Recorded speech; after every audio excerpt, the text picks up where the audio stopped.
Hello, friends.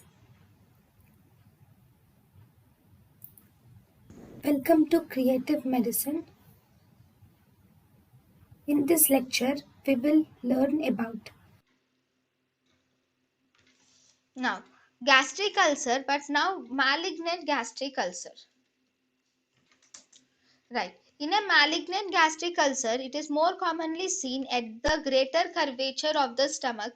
We see malignant gastric ulcers. Here we see presence of interrupted nodular or club-shaped folds are seen.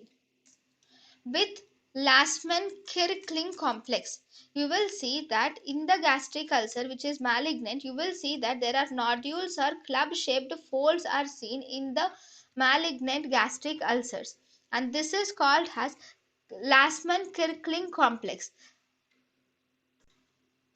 Then, accentric, heaped up, everted margins are seen. Here you will see that the margins are everted. Sorry. You will see that the margins are everted in a patient with gastric ulcer.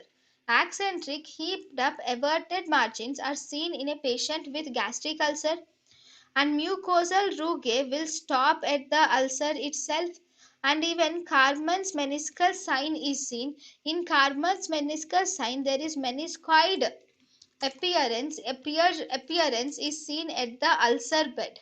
In the trapped barium in the ulcer bed there is meniscoid appearance is seen, something like this because of the barium. See, here the barium is trapped like this, so it looks like this, a meniscoid appearance like a meniscus you see because of trapped barium at the ulcer bed.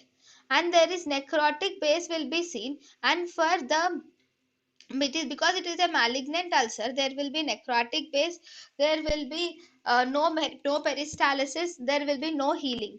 Whereas peristalsis is normal, healing is normal for benign gastric ulcer, but for malignant gastric ulcer there will be no peristalsis and no healing, and necrotic base is seen. thank you and thank you for watching.